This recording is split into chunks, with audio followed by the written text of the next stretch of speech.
Hey guys, இன்னைக்கு நம்ம பார்க்க போற டாபிக் மேனிஃபெஸ்டேஷனை தாங்கி நிக்கிற 6 முக்கியமான தூண்களை பத்தி. மேனிஃபெஸ்டேஷன் அப்படிங்கிறது கண்ணுக்கு தெரியாம மறைஞ்சிருக்க ஒரு விஷயத்த கண்ணு முன்னாடி கொண்டு வர்றது. நம்மளா நினைச்சு வச்சிருந்த சில கான்செப்ட்ஸ உண்மையான ரியாலிட்டியா மாத்துறது. சுயநினைவு, ஆழ்மனது, இது ரெண்டையும் ஒன்னா இணைச்சு செயல்பட வச்சு தனி மனுஷனோட எண்ணங்கள், உணர்வுகள், ஆசைகள் இதெல்லாத்தையும் நிஜமாக்குறது தான் இந்த மேனிஃபெஸ்டேஷன் ப்ராசஸ். மேனிஃபெஸ்டேஷன் சாதாரணமா நடக்காது. இது நடக்கணும்னா நமக்குள்ள இருக்கக்கூடிய கிரியேட்டிவ் எனர்ஜியும் இந்த உலகத்துல சுத்தி இருக்க எனர்ஜியும் ஒன்னா ஈர்க்கப்படணும். ரெண்டோட ரிலேஷன்ஷிப்பும் ஒத்து போகணும். அதாவது உள்ள இருக்க எனர்ஜியும் வெளி உலக எனர்ஜியும் ஒரே மாதிரி இருக்கணும். மேனிஃபெஸ்டேஷன்ங்கிறது உண்மையா நடக்குமா? இதை உண்மையா வாழ்க்கையில செஞ்சு காட்டுன பல செலிபிரிட்டிஸே இருக்காங்க, பல சக்சஸ்ஃபுல் பீப்புளும் இருக்காங்க. எல்லாம் ஓகே. இந்த மேனிஃபெஸ்டேஷன் உண்மையா நடக்கிறதுக்கு சில தூண்கள் இருக்கணும்ல. அப்படி அடிப்படையான 6 தூண்கள் இருக்கு. 6 பில்லர்ஸ். அந்த 6 தூண்கள் தான் இதை தாங்கி பிடிச்சு எல்லாத்தையும் நிறைவேற்ற வைக்குது. அந்த 6 தூண்கள் என்னன்னு இந்த வீடியோல பாத்துடலாம். சோ ஸ்கிப் பண்ணாம முழுசா கேளுங்க. டாபிக் உள்ள போறதுக்கு முன்னாடி ஆடியன்ஸ்க்கு யூஸ்ஃபுல்லா இருக்கக்கூடிய ப்ரமோஷன் பண்ணணும்னா டிஸ்கிரிப்ஷன்ல இருக்க இன்ஸ்டாகிராம் லிங்க் இல்ல இமெயில் ஐடி கிளிக் பண்ணி எங்களை காண்டாக்ட் பண்ணுங்க. ஓகே, டாபிக் உள்ள போவோமா? இந்த மேனிஃபெஸ்டேஷனை அறிவியல் ரீதியாகவும் சிலர் நிரூபிச்சிருக்காங்க. குவாண்டம் மெக்கானிக்ஸை அடிப்படையா வச்சு இந்த மேனிஃபெஸ்டேஷனை அறிவியலா ஒப்பிட்டு பார்த்திருக்காங்க. அப்ப அந்த காலத்துல பார்க்கப்பட்ட அறிவியல் வேற, இப்ப இந்த காலங்கள்ல பார்க்கக்கூடிய அறிவியல் வேற. அந்த காலங்கள்ல இந்த பிரபஞ்சத்தை அறிவியல் ரீதியா எப்படி பார்த்தாங்கன்னா கிளாக் வைஸ் மெக்கானிசமா பார்த்தாங்க. மேனிஃபெஸ்டேஷன், மிரக்கிள்ஸ், மேஜிக் இதுக்கெல்லாம் அங்க இடமே இல்லை. ஆனா இப்போ மாடர்ன் சயின்ஸை பொறுத்த வரைக்கும் பல வகையான அறிவியல் விஷயங்கள் உள்ள வருது. இந்த உலகமே வித்தியாசமான முறையில காட்டப்படுது. இந்த பிரபஞ்சம் ஒண்ணுக்கொன்னு எல்லாத்தோடையுமே இணைக்கப்பட்டது. இதுல நிறைய வாய்ப்புகள் கொட்டி குவிஞ்சிருக்கு. இப்படி எல்லாமே பல ஆங்கிள் இருந்து பார்க்கப்படுது. அதே மாதிரி நம்ம இந்த பிரபஞ்சத்தோட கான்செப்ட்ஸ் எல்லாம் எடுத்துக்கிட்டோம்னா இதுல அறிவியலோட இணைஞ்ச ஆன்மீக விஷயங்கள் வெளிப்படுத்தப்படுது. நம்மளோட ஆன்மாவோட எனர்ஜியும் இந்த பிரபஞ்சத்தோட எனர்ஜியும் கனெக்ட் ஆகுற இந்த ஸ்பிரிச்சுவல் கனெக்ஷனை அறிவியலோட இணைப்புல சொல்றாங்க. அதாவது நம்ம உடல்ல இருந்து வெளிப்படக்கூடிய எலக்ட்ரோ மேக்னெட்டிக் எனர்ஜி பிரபஞ்சத்துல இருக்கக்கூடிய எலக்ட்ரோ மேக்னெட்டிக் எனர்ஜியோட ஒன்னா இணைக்கப்படுது. இது மூலமா தான் 2 எனர்ஜிக்கும் ஈர்ப்பு ஏற்படுதுன்னு அறிவியல் ஆராய்ச்சிகளோட வெளிப்பாடுகள் இருக்கு. இதை தாண்டி இங்க எல்லாருமே ஒண்ணுக்கொன்னு இணைக்கப்பட்டவங்க தான். சுய நினைவு தான் உண்மையாவே நம்மளோட நிஜ வாழ்க்கைய வடிவமைக்குது. மேனிஃபெஸ்டேஷனை நம்ம ஃபுல்லாவே அறிவியல் பூர்வமா எக்ஸ்பிளைன் பண்ணிட முடியாது. ஆனா எப்படி இந்த பிரபஞ்சமும் மேனிஃபெஸ்டேஷனும் வேலை செய்யுதுன்னு அறிவியலோட பிரின்சிபல்ஸ் நமக்கு சொல்லித்தரும். இப்படி பல தியரிஸை வச்சுமே மேனிஃபெஸ்டேஷனை நிரூபணம் செஞ்சிருக்காங்க. இந்த மேனிஃபெஸ்டேஷன் மொத்தமா எனர்ஜி அடிப்படையா வச்சுதான் இயங்குது. நம்ம வேணும்னு ஆசைப்பட்டதை நிஜமாக்கி காட்டுது. தூரத்துல இருந்து ஆசைப்பட்டதை அடையாம லா ஆஃப் அட்ராக்ஷனை நெருக்கத்திலே வச்சுட்டு நினைச்சதை அடைறதுக்கான ப்ராசஸ் தான் இது. மேனிஃபெஸ்டேஷன் இயங்குறதெல்லாம் ஓகே, இது இயங்குறதுக்கும் பக்கபலமா சில தூண்கள் வேணும்ல. அப்படி என்ன தூண்கள் இருக்கு? மொத்தம் 6 தூண்கள் சேர்ந்து இந்த மேனிஃபெஸ்டேஷனை தாங்கிக்கிட்டு இருக்குன்னு சொல்லலாம். அதுல number 1 waves, number 2 inter relationships, number 3 co incarnate, number 4 mind, number 5 essence, number 6 unity. காஸ்மோஸோட வடிவத்தை சார்ந்துதான் முதல் 3 தூண்கள் இருக்கு. அடுத்த 3 தூண்கள் ஆன்மீகத்தை சார்ந்திருக்கு. இப்ப முதல் பில்லரா நம்ம என்ன பார்த்தோம்? வேவ்ஸ்னு பார்த்தோம். அதாவது அலைகள். கடல் பக்கம் நிக்கிறீங்க, அலைகளோட சத்தங்களை கேட்கறீங்க. அதை கேட்ட உடனே உங்க மைண்டுக்கு வர வேண்டியது மேனிஃபெஸ்டேஷன் தான். ஏன்னா அந்த அலைகள் வாய்ப்புகளை குறிக்குது. அந்த வாய்ப்புகள் தான் இந்த மேனிஃபெஸ்டேஷனோட முதல் தூணே. குவாண்டம் பிசிக்ஸ் படி இங்க உருவாகி இருக்க எல்லாமே 2 நிலைகளா இருக்கும். ஒன்னு துகளா இருக்கும், இன்னொன்னு அலையா இருக்கும். அலைகளை நம்ம கண்ணால பார்த்திருப்போம். கடல் பகுதிகள் எல்லாம் அலைகள் அடிச்சாதான் மனசுக்கே ஒரு நிம்மதி கிடைக்கும். ஆப்பிள், ஆரஞ்சு, ஒரு பால் இப்படிப்பட்ட விஷயங்கள் எல்லாம் துகள்களுக்குள்ள வந்துடும். இப்படி துகள்களும் அலைகளும் இணைஞ்சதுதான் மேனிஃபெஸ்டேஷன்.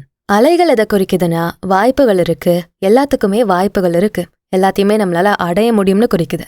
ஆனா துகள்கள் குறிப்பிட்ட விஷயங்களை மட்டும்தான் சொல்லும். ரியாலிட்டி அடிப்படையா வச்ச ஒரு சில விஷயத்த மட்டும்தான் சார்ந்திருக்கும். சோ நம்ம அலைகளை சார்ந்து வேலை செய்யணும். அப்பதான் வாய்ப்புகள் கொட்டி கிடக்கும். நம்ம வாழ்க்கையும் பல வாய்ப்புகள் நிறைஞ்சதா நம்ம மாத்தி அமைச்சுக்க முடியும். கடல் அலைகளை பாத்தீங்கல்ல, அது மேல ஏறி இறங்கி வெவ்வேறு ஃப்ரீக்வன்சிஸ்ல வெவ்வேறு வைப்ரேஷன்ஸ்ல மாறி மாறி அலமோதிக்கிட்டு இருக்கும்.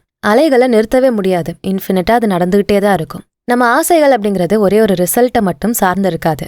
இதை தாண்டி பல வாய்ப்புகள் நிறைஞ்சதா இருக்கும். நம்ம எண்ணங்கள், இன்டென்ஷன்ஸ் இது எல்லாத்தையும் ஆசைகளோட ஒன்னா இணைச்சு முழு பொட்டன்ஷியலையும் நம்ம காட்டுறப்போ இந்த வேவ்ஸை நேரடியா ரியாலிட்டிக்காக நாமளே வழி நடத்தி விட முடியும். ஒரு கடலோட கரையில நின்னுட்டு இருக்கீங்க, அலைகள் ஒன்னொன்னும் பின்னி பின்னி வந்துகிட்டு இருக்கிறத பாக்குறீங்க.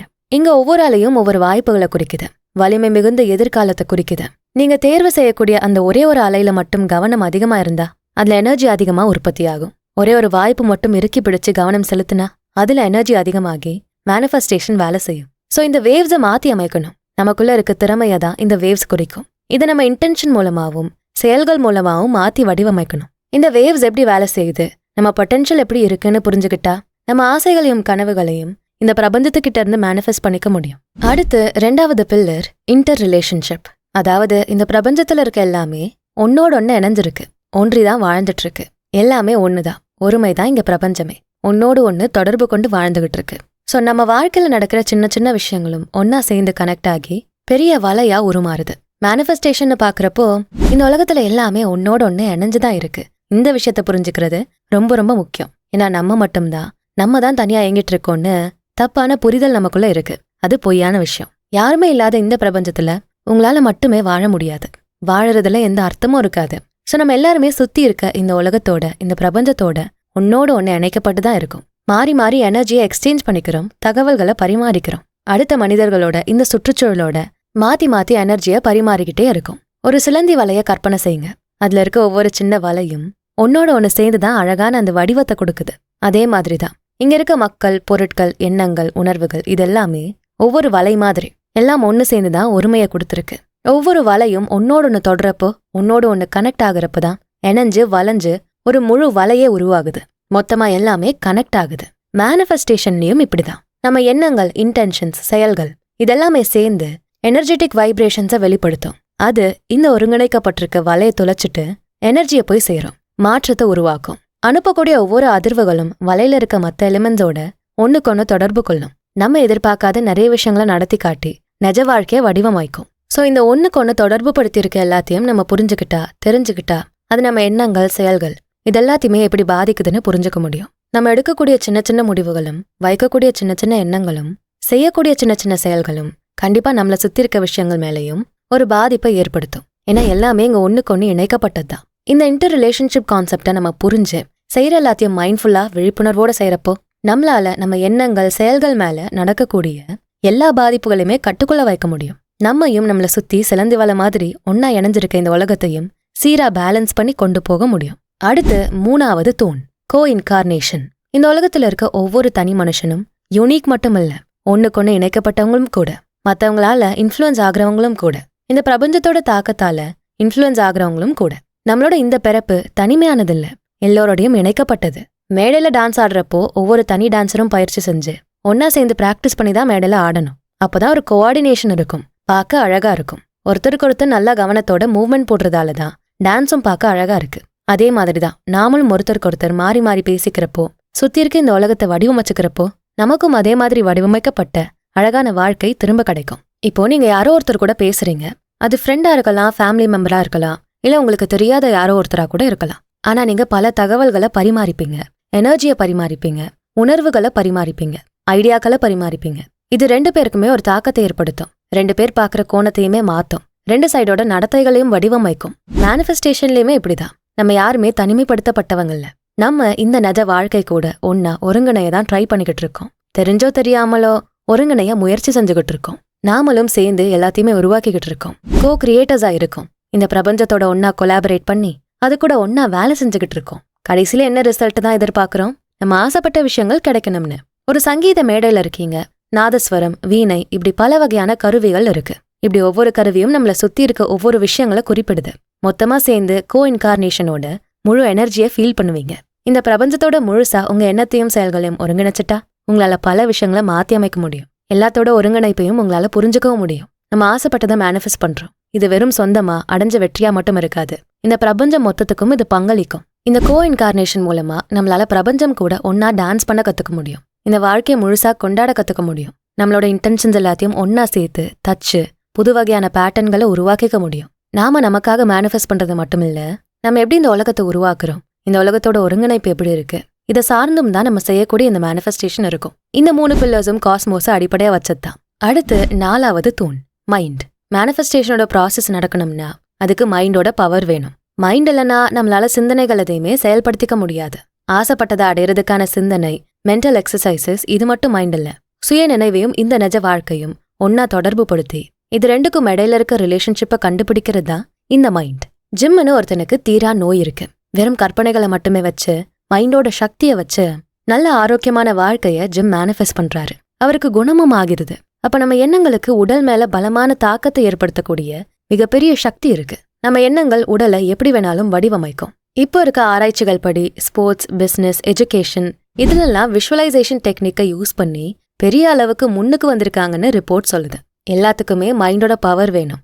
ஆழ்மனதுனாலும் சரி, சுய நினைவுனாலும் சரி, ரெண்டும் இணைக்கப்பட்டுதான் இந்த ரிசல்ட்டை கொடுக்கும். விளையாட்டுல வெற்றியை பார்க்கணும், உடல்ல இருக்க நோயை ஜெயிச்சு வரணும், இப்படி எதுல வெற்றியை கற்பனை செஞ்சாலும் சரி, மைண்ட் இதுல முக்கியமான பங்கு வகிக்குது. நம்மளோட அனுபவங்களை பெட்டரா வடிவமைக்குது. ஆனா மைண்டோட இந்த கான்செப்ட் நம்ம புரிதலுக்கும் அப்பாற்பட்டது, அறிவாற்றலுக்கும் அப்பாற்பட்டது. ஏன்னா நம்ம உடல், ஞாபகங்கள், உணர்வுகள் இப்படி எல்லாத்துக்குமான பிணைப்பும் இந்த மைண்டுனாலதான் உருவாகுது. நம்ம முன்னாடி பார்த்தோமே ஒருங்கிணைப்பு, அதுக்கு அடிப்படையா இருக்கிறது இந்த மைண்டு தான். மைண்ட் இல்லைனா எண்ணங்கள் இல்ல, எண்ணங்கள் இல்லைனா எனர்ஜி இல்ல, எனர்ஜி இல்லைனா மேனிஃபெஸ்டேஷனும் இல்ல. நல்லா ஞாபகப்படுத்தி பாருங்க. நீங்க செய்யணும்னு நினைச்ச விஷயத்த அடைய வச்சதும் மைண்டா தான் இருக்கும், அடைய விடாம பண்ணதும் மைண்டா தான் இருக்கும். வீட்ல சண்டை போட்டு ஆஃபீஸ்ல கிளையண்ட் மீட்டிங்க்கு வந்திருப்பீங்க. அங்க போட்ட சண்டையோட வெளிப்பாடை இங்க கொஞ்சம் காட்டினா கிளையண்ட்டும் டாட்டா சொல்லிட்டு போயிடுவாரு. அந்த மைண்ட் செட் தான் நம்மள அப்படி நடந்துக்க வச்சிருக்கு. அதே மாதிரி நம்ம பாசிட்டிவான மைண்ட் செட்ல இருந்தா ஈஸியா என்ன பிரச்சனை வந்தாலும் அதை கடந்து வந்துடலாம். பாசிட்டிவா சிந்திக்கிற முறை நம்மள நிறைய விஷயங்கள்ல இருந்து முன்னேறி வர வைக்கும். அடுத்த 5வது தூண் எசன்ஸ். நம்மளோட இன்னர் நேச்சர், இந்த பிரபஞ்சத்துல இருக்க எல்லா தனித்துவமான எனர்ஜியையும் இந்த எசன்ஸ் மூலமா தான் ஆராய்ஞ்சிக்க முடியும். அதாவது 100கணக்கான மக்கள்ல உங்க ஒருத்தருக்கு மட்டும்தான் அடுத்தவங்க மனசுல நினைக்கிறதெல்லாம் கேட்கிற சக்தி இருக்குன்னா அதுல ஒரு எசன்ஸ் இருக்கு, உங்களோட தனித்துவம். ஒரு விஷயத்துல இருந்து இன்னொரு விஷயத்த பிரிச்சு காட்டக்கூடிய அந்த ஒண்ணுதான் எசன்ஸ். ஒரே மாதிரி தெரியலாம், ஆனா வித்தியாசம் எதுலயாச்சும் இருக்கும். பக்கத்து பக்கத்துல 2 பிரியாணி கடை இருக்கும். 2 பேரும் சேம் பொருள், சேம் மசாலா தான் யூஸ் பண்றாங்க. ஆனா சாப்பிடுறப்போ ஏதோ ஒரே ஒரு டிஃபரன்ஸ் தெரியும். டேஸ்ட்ல ஒரே ஒரு மாற்றம். அந்த ஒரு டிஃபரன்ஸ் தான் எசன்ஸ். இந்த எசன்ஸுங்கிறது ஆரா மாதிரி, எனர்ஜியால சூழப்பட்ட வளையம். எல்லாத்தையும் இதை அலோ பண்ணும். மக்கள் கிட்ட இருந்து மக்கள்னு மட்டும் இல்லாம வேற ஒரு பொருளுக்கு கூட இந்த எசன்ஸ் அப்படிங்கிற ஆரா போகும். இந்த பிரபஞ்சத்துல இருக்க எல்லாத்துக்குமே இந்த ஆரா போகும். சின்ன வயசுல படிச்ச ஸ்கூலுக்கு போறப்போ வரக்கூடிய பல நினைவுகள், அனுபவங்கள் இதெல்லாமே ஒரு வகையான எசன்ஸ் தான். நம்ம கிட்ட இருக்க சின்ன சின்ன தனித்துவங்களையும் கண்டுபிடிச்சு அதை பாராட்டுறப்போ நம்மளால எசன்ஸை இன்னும் தூண்டி நம்ம வாழ்க்கைக்குள்ள கொண்டு வர முடியும். புது ரிலேஷன்ஷிப்பா இருந்தாலும் சரி, வேலை வாய்ப்பு, பொருள் இப்படி எதுவா இருந்தாலும் எசன்ஸுங்கிறது நம்மளோட எனர்ஜி கூட ஒன்னா ஒருங்கிணைஞ்சு செயல்பட்டு வாழ்க்கையில ஒரு ஒளிய கொண்டு வரும். உதாரணத்துக்கு புது வீடை மேனிஃபெஸ்ட் பண்றீங்கன்னு வச்சுப்போம். அந்த வீட்ல என்ன தன்மைகள் எல்லாம் இருக்கணும், என்ன எனர்ஜி சூழ்ந்து இருக்கணும்னு நீங்க நினைக்கிறீங்க. வார்மான இடமா, கம்ஃபர்ட் கொடுக்குற இடமா, இப்படி எல்லாத்தையும் யோசிச்சு பாக்குறப்போ எசன்ஸோட நீங்க ஆசைப்பட்ட வீடை அடைய முடியும். வாழ்க்கைக்குள்ளேயும் அந்த யூனிக்கான எனர்ஜியை கொண்டு வர முடியும். 6வது தூண் யுனைட்டி, ஒற்றுமை. இந்த உலகத்துல இருக்க எல்லாமே ஒண்ணுக்கொன்னு இணைக்கப்பட்டதுதான். எல்லாம் சேர்ந்துதான் மேனிஃபெஸ்டேஷனை இயங்க வைக்குதுன்னு நம்ம முன்னாடியே பார்த்தோம். ஆனா இந்த ஒற்றுமைங்கிறது வேற. சில நேரங்கள்ல நம்ம எதிர்பாராத விஷயங்கள் நடக்கிறத பார்ப்போம். ஹைலைட் என்னன்னா, நம்ம நினைச்சதும் நடந்ததும் சிங்க் ஆகும், ஒத்து போகும். எதர்ச்சியா நடந்த மாதிரி இருக்கும், ஆனா பெர்ஃபெக்டா மேட்ச் ஆகும். ஏன் அப்படி இருக்குன்னு ஃபீல் பண்ணிருக்கீங்களா? அப்பதான் ஒரு ஃப்ரெண்டை பத்தி நினைச்சிருப்போம், அவன் பட்டுன்னு கால் பண்ணுவான். நம்ம நினைச்சது அவனுக்கு எப்படி தெரியும்? இங்கதான் பிரபஞ்சத்தோட ஒற்றுமை வெளிப்படுத்தப்படுது. ஒற்றுமையோட ஒருங்கிணைஞ்சி இருக்க இந்த விஷயங்கள் ஒன்னு சேர்ந்து அர்த்தமுள்ள எதர்ச்சியான விஷயங்களை உருவாக்குது.